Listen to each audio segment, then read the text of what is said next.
Assalamu alaikum bandiraɓe, on calminama, on beltanama no feewi. Moni kala indi mum e yettode mum.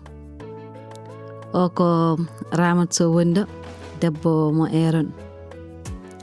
Hande noon mbaɗa addani mon ɗo yewtere welde wande fayida yurminide wonande ɗanniyankoɓe men wonɓe caggal leydi ɓe.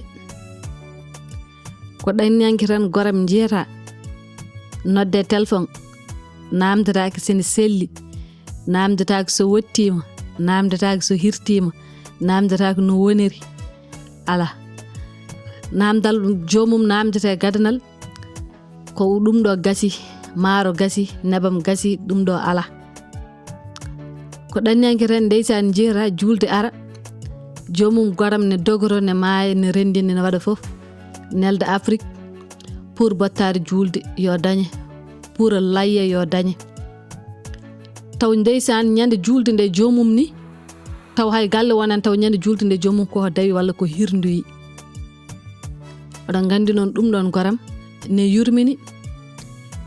Ko ɗanniyanke tan kadi ndeysan jiyata ene liggo lewru muɗum maaya jagga ko yoɓa ko fof walla jagga itta hen feccere nelde Afrique pour dépense. Taw oɗon dépense mo neldi o jomum ñamata hen, jomum yarta hen. Fof tan ndeysan ko anje barmi yo hippu, anje galle yo woto galle jooɗo taw defani. Ɗum noon oɗon gandi ne yurmini ha ɗon tan wawi hadde. Walla kadi ko ɗanniyanke tan jiyata maha galle muɗum ha feewa.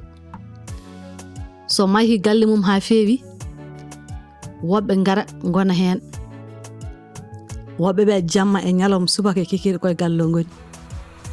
Jomum so arti vacances so ɓooyi ɗon ɓurta lewru, ko lewru woturu wonata ɗon o ruttito yaha kadi goram rennduniya raddiya arta kadi adda ko jogino fof kadi wona ɗon lewru kadi ruttito.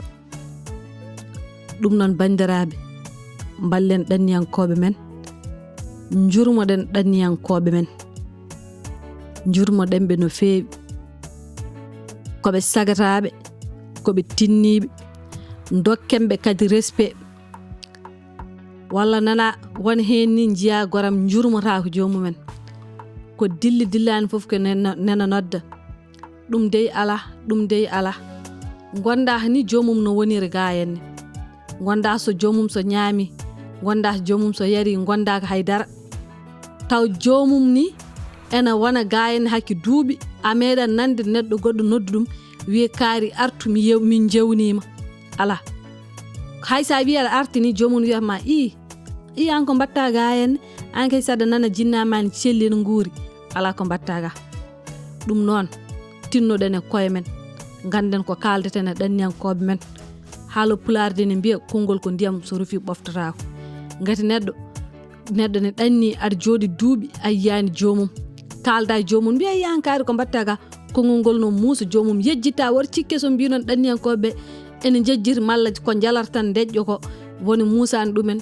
Kala ɗanniyanke biyaɗo noon ene muusa ɗum. Ala fof jewnowo jomum, hay goto tan yewnata jomum ha nodduma téléphone wima kaari min de mboɗo yewnuma, mboɗo yiɗi garta. Ala biyowo noon, hay goto wira noon. Jomum ko nena nodda tan, kala jiiɗa noddi téléphone tawata ko sellani en wima wonde sellani yanelde ɗum ko safriri, walla en wima ɗum ala, suhara gasi, maaro gasi, nebam gasi. Kono jomum nodda téléphone tan wiya kaari mboɗo yewnuma a nanta ɗum. Ɗum noon ɗanniyankoɓe wona ɗum cohli, ngati koɓe sagataɓe, koɓe jaambareeɓe. Ɗum noon yo kokkenɓe respect kamɓe ɗanniyankoɓe, kokkenɓe respect, ngati hono mabɓe ngala koɓe baroɗe. Ɗum noon on jarama, on calminama no feewi. Ko Ramat Sow rewnoɗo salminde mon.